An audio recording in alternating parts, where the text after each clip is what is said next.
ಎಲ್ಲಿ ಹೋಗ್ತಿದ್ದೀವಿ? ಇವತ್ತು ನೀವು ನನ್ನ ಮದುವೆ ಮಾಡ್ಕೊಂಡಿದ್ದೀರಾ. ನಿಮ್ಮ ತಾಯಿಯವ್ರಿಗೆ ಈ ವಿಷಯ ಗೊತ್ತಿಲ್ಲ ಅಲ್ವಾ? ಹೀಗೆ ಸಡನ್ನಾಗಿ ಮದುವೆ ಮಾಡ್ಕೊಂಡು ಯಾವುದೋ ಹುಡುಗಿನ ಕರ್ಕೊಬಂದ್ರೆ ನಿಮ್ಮ ಮನೇಲಿ ಏನಂತಾರೆ? ಆ, ಅದು ಅದು ಲಕ್ಷ್ಮಿ, ಈಗ ಸದ್ಯಕ್ಕೆ ನಾನು ನಮ್ಮನೆಗೆ ಕರ್ಕೊಂಡು ಹೋಗ್ತಿಲ್ಲ. ಸದ್ಯಕ್ಕೆ ಇಲ್ಲೇ ನಿಮ್ಮೂರ ಪಕ್ಕದೂರಲ್ಲೇ ಒಂದು ಮನೆ ನೋಡಿದ್ದೀನಿ. ಸ್ವಲ್ಪ ದಿನ ಇಲ್ಲೇ ಇರೋಣ, ಆಮೇಲೆ ನಮ್ಮನೆ ವಿಷಯ ತಿಳಿಸಿದ್ಮೇಲೆ ಆಮೇಲೆ ಕರ್ಕೊಂಡು ಹೋಗೋಣ ಅಂತ. ನಿಂದೇನು ಅಭ್ಯಂತರ ಇಲ್ಲ ಅಲ್ವಾ? ಅಯ್ಯೋ ಇಲ್ಲ ಬಿಡಿ, ನಿಮ್ಮ ತಾಯಿಯವ್ರಿಗೂ ಅವ್ರಿಗೆ ಹೇಳ್ದೇ ಮದುವೆ ಮಾಡ್ಕೊಂಡ್ರೆ ಬೇಜಾರಾಗತ್ತಲ್ವ? ನಿಮ್ಮ ತಾಯಿಗೆ ಮಾತ್ರ ಅಲ್ಲ, ಎಲ್ಲರಿಗೂ ಬೇಜಾರಾಗೇ ಆಗುತ್ತೆ. ಇರೋದೊಬ್ಬ ಮಗನ್ನ ಹಾಗೆ ಮದುವೆ ಮಾಡಬೇಕು, ಹೀಗೆ ಮದುವೆ ಮಾಡಬೇಕು, ಒಳ್ಳೆ ಮನೆಯಿಂದ ಹುಡುಗಿ ತಗೊಬರಬೇಕು ಅಂತ ಏನೇನೋ ಆಸೆ ಇಟ್ಕೊಂಡಿರ್ತಾರೆ. ಆದರೆ ಈ ಸಮಯ ಹೀಗಾಗೋಯ್ತು. ನನ್ನಿಂದ ಪಾಪ ನಿಮ್ಮ ತಾಯಿ ಆಸೆ ಎಲ್ಲ ಹಾಳಾಯ್ತೇನೋ. ಚೇಚೆ, ಹಾಗೇನಿಲ್ಲ ಲಕ್ಷ್ಮಿ. ನಮ್ಮ ತಾಯಿ ಅರ್ಥ ಮಾಡ್ಕೋತಾರೆ. ಸದ್ಯಕ್ಕೆ ಸಡನ್ನಾಗಿ ಈಗ ಮದುವೆ ಆಯಿತು ಅಂದರೆ ಸ್ವಲ್ಪ ಬೇಜಾರು ಮಾಡ್ಕೋಬೋದೇನೋ.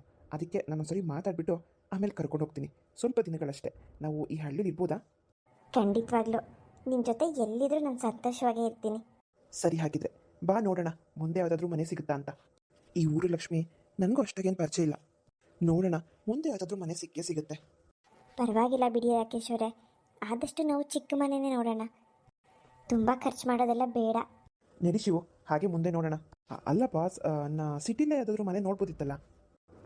ನಿಂಗೆ ಅದೆಲ್ಲ ಗೊತ್ತಾಗಲ್ಲ. ನಡಿ, ಮೊದಲು ಒಂದು ಮನೆ ಮಾಡೋಣ ಕತ್ತಾಗಕ್ಕಿಂತ ಮುಂಚೆಗೆ. ಹಾಂ ಸರಿ ಬಾಸ್, ನಡೀರಿ ಹೋಗೋಣ. ಓಪ ಓಪ ಓಪ ಇಲ್ರೋ, ಯಾಕ್ರೋ ಹಿಂಗೆ ಆಡ್ತೀರಾ? ತಿನ್ರಿ ತಿನ್ರಿ ತಿನ್ರಿ, ತಿಂದು ಚೆನ್ನಾಗಿ ಹಾಲು ಕೊಡಬೇಕು. ತಿನ್ರಿ ತಿನ್ರಿ. ಯಾರು ಯಾರು ನೀವು? ಅದು ನಾವು ಈ ಊರಿಗೆ ಹೊಸಬ್ರು.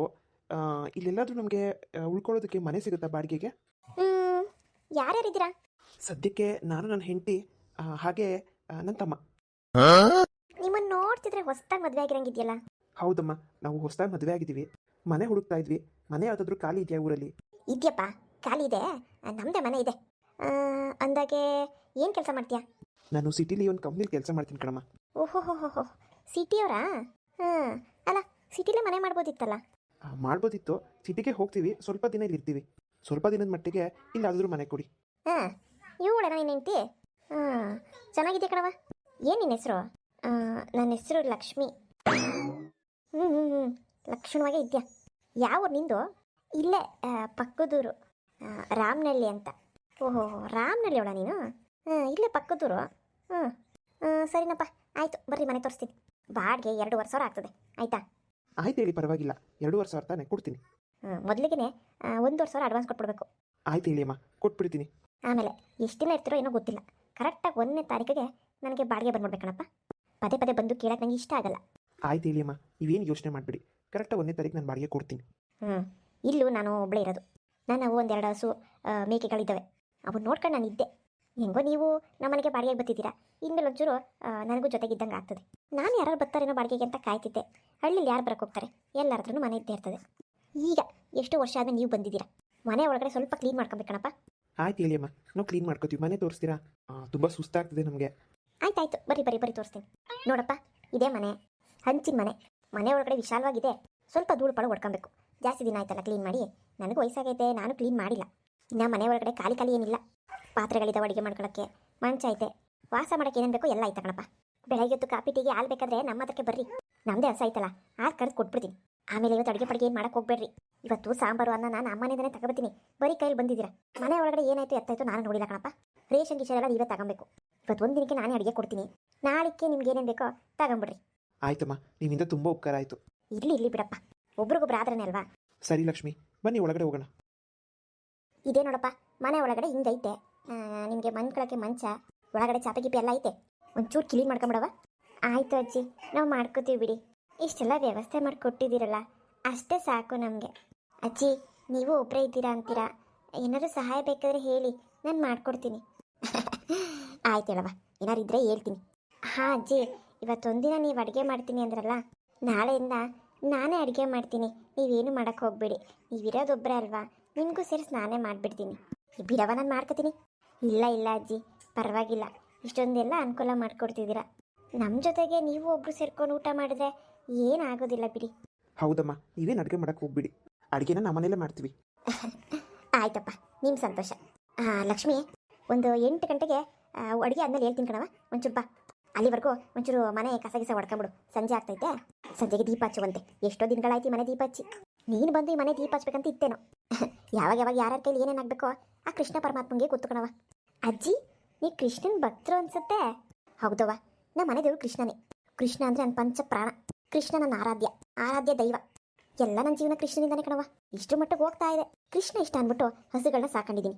ಆಗಲ್ಲ ನನ್ನ ಕೈಲಿ ಮಾಡೋಕ್ಕೆ. ಅಂದ್ರೂ ಯಾಕೋ ಯಾರಿಗೋ ಕೊಡೋಕ್ಕೆ ಮನಸ್ಸೇ ಇಲ್ಲ. ನಾನು ಇರೋ ಅಷ್ಟಿನ ಚೆನ್ನಾಗಿ ನೋಡ್ಕೋತೀನಿ ಕಣವ. ಆಮೇಲೆ ಯಾರನ್ನ ತಗೊಂಡು ಹೋಗ್ಲಿ, ಕಾಸು ಕಿಸ್ಗೆಲ್ಲ ಕೊಡಲ್ಲ ನಾನು. ಯಾರಾದರೂ ಒಳ್ಳೆಯವ್ರಿಗೆ, ಒಳ್ಳೆ ಮನಸ್ಸಿರೋರಿಗೆ ಅದನ್ನು ದಾನ ಮಾಡಬೇಕು ಅಂತಿದ್ದೀನಿ. ಇನ್ನೂ ಯಾರೋ ನಮ್ಮ ಹಳ್ಳಿಲಿ ಅಂತೂ ನನಗೆ ಕಾಣಿಸಿಲ್ಲ. ನೋಡೋಣ ಯಾರಿಗ ಅದೃಷ್ಟ ಆಯಿತೋ ಗೊತ್ತಿಲ್ಲ. ನಾನು ಅಷ್ಟೇ ಆಂಟಿ, ಕೃಷ್ಣನ ಭಕ್ತೆ. ನನಗೂ ಕೃಷ್ಣ ಅಂದರೆ ತುಂಬಾ ಇಷ್ಟ. ಹಂಗಾರಿರು, ಈ ಮನೇಲಿ ದೇವ್ರ ಫೋಟೋ ಇಲ್ಲ. ಒಂದು ಕೃಷ್ಣನ ವಿಗ್ರಹ ಆಯ್ತು ಮನೇಲಿ. ನಿಂಗೆ ಕೊಡ್ತೀನಿ, ಇರೋವರೆಗೂ ಪೂಜೆ ಮಾಡು. ಆಯಿತು ಅಜ್ಜಿ. ಸರಿ ಕಣವ, ಆಮೇಲೆ ಕರಿತೀನಿ ಬಾ. ಸರಿನಪ್ಪ, ನಾನು ಆಮೇಲಿಂದ ಊಟ ಕಳಿಸ್ತೀನಿ. ಅಲ್ಲಿವರೆಗೂ ಆರಾಮಾಗಿರ್ರಿ. ಬತ್ತಿ. ರಾಕೇಶ್ ಅವರೇ, ಅಜ್ಜಿ ಎಷ್ಟು ಒಳ್ಳೆಯವರಲ್ವಾ? ಹೌದು ಲಕ್ಷ್ಮಿ, ಪಾಪ ಒಬ್ಬರೇ ಇದ್ದಾರೆ. ಅವ್ರು ನೋಡ್ಕೊಳ್ಳೋಕೆ ಈ ವಯಸ್ಸಲ್ಲಿ ಯಾರಾದರೂ ಇರಬೇಕಿತ್ತು. ಏನು ಮಾಡೋಕ್ಕಾಗುತ್ತೆ. ಹೌದು ರಾಕೇಶ್ ಅವರೇ. ಸರಿ ಆಯಿತು, ನಾನು ಹೋಗಿ ಬಟ್ಟೆ ಬದಲಾಯಿಸಿ ಮನೆ ಸ್ವಲ್ಪ ಕ್ಲೀನ್ ಮಾಡಿಬಿಡ್ತೀನಿ. ಅಲ್ಲ ಲಕ್ಷ್ಮಿ, ಬಟ್ಟೆನೇ ತಗೊಬಂದಿಲ್ಲ. ಯಾವ ಬಟ್ಟೆ ಬದಲಾಯಿಸ್ತೀಯಾ? ಅಜ್ಜಿ ಹತ್ರ ಹೋಗಿ ಕೇಳ್ತೀನಿ, ಯಾವುದಾದ್ರೂ ಹಳೆ ಸೀರೆ ಇದ್ರೆ ಕೊಡಿ ಅಂತ.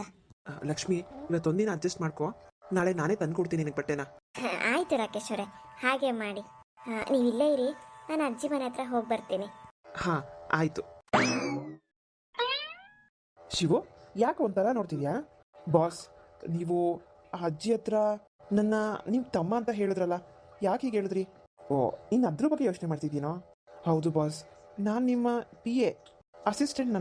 ನನ್ನ ತಮ್ಮ ಅಂತ ಹೇಳಿದ್ರಲ್ಲ, ಕಣ್ಣಲ್ಲಿ ನೀರೇ ಬಂತು ಬಾಸ್. ಶಿವು, ನೀ ನನ್ನ ಅಸಿಸ್ಟೆಂಟೇ ಇರ್ಬೋದು ಕಣೋ, ಆದರೆ ನಾನು ಯಾವತ್ತಾದ್ರೂ ನಿನ್ನ ಅಸಿಸ್ಟೆಂಟಾಗಿ ನೋಡಿದ್ದೀನ? ನಮ್ಮ ಮನೆಯವನೇ ಅಂತ ಅನ್ಕೊಂಡಿದ್ದೀನಿ ನಾನು. ನೀನು ನನ್ನ ತಮ್ಮ ಇದ್ದಾಗೆ ಕಣೋ ಶಿವು. ನನ್ನ ಮನಸ್ಸಲ್ಲಿ ನಿನಗೆ ನಾನು ತಮ್ಮ ಸ್ಥಾನನೇ ಕೊಟ್ಟಿದ್ದೀನಿ. ಎಷ್ಟು ನನ್ನ ಕಷ್ಟದಲ್ಲಿ ಜೊತೆಯಾಗಿದ್ದೀಯಾ ನೀನು. ಅದ್ರ ಬಗ್ಗೆ ಬಿಡು. ಸರಿ ನಡಿ, ಲಕ್ಷ್ಮಿಗೆ ಸ್ವಲ್ಪ ಸಹಾಯ ಮಾಡೋಣ. ಅಡುಗೆ ಮನೆಯನ್ನು ಸ್ವಲ್ಪ ಕ್ಲೀನ್ ಮಾಡಿಕೊಡೋಣ. ಆಯಿತು ಬಾಸ್, ಬನ್ನಿ ನಾನು ಸಹಾಯ ಮಾಡ್ತೀನಿ. ನಿಮಗೋಸ್ಕರ ಏನು ಬೇಕಾದ್ರೂ ಮಾಡ್ತೀನಿ ಬಾಸ್. ನಾನು ಏನು ಬೇಕಾದ್ರೂ ಮಾಡ್ತೀನಿ, ಬನ್ನಿ. ಫ್ರೆಂಡ್ಸ್, ಇವತ್ತಿನ ಸ್ಟೋರಿ ನಿಮ್ಗೆಲ್ಲರಿಗೂ ಇಷ್ಟ ಆಗಿದೆ. ಪ್ಲೀಸ್ ಲೈಕ್ ಮಾಡಿ, ಹಾಗೆ ಹೊಸದಾಗಿ ನೋಡ್ತಿದ್ರು ಸಬ್ಸ್ಕ್ರೈಬ್ ಮಾಡಿ. ಲಕ್ಷ್ಮೀದು ರವಿದು ಮದುವೆ ಆಯಿತು. ಈಗ ಅವರು ಒಂದು ಮನೆ ಕೂಡ ಮಾಡಿದ್ದಾರೆ. ಮುಂದೆ ಅವ್ರು ಹೇಗಿರುತ್ತೆ ಅವ್ರ ಜೀವನ ಅಂತ ನೋಡ್ತಾ ಹೋಗೋಣ. ದಯವಿಟ್ಟು ಸಪೋರ್ಟ್ ಮಾಡಿ. ಎಲ್ಲರಿಗೂ ಧನ್ಯವಾದ.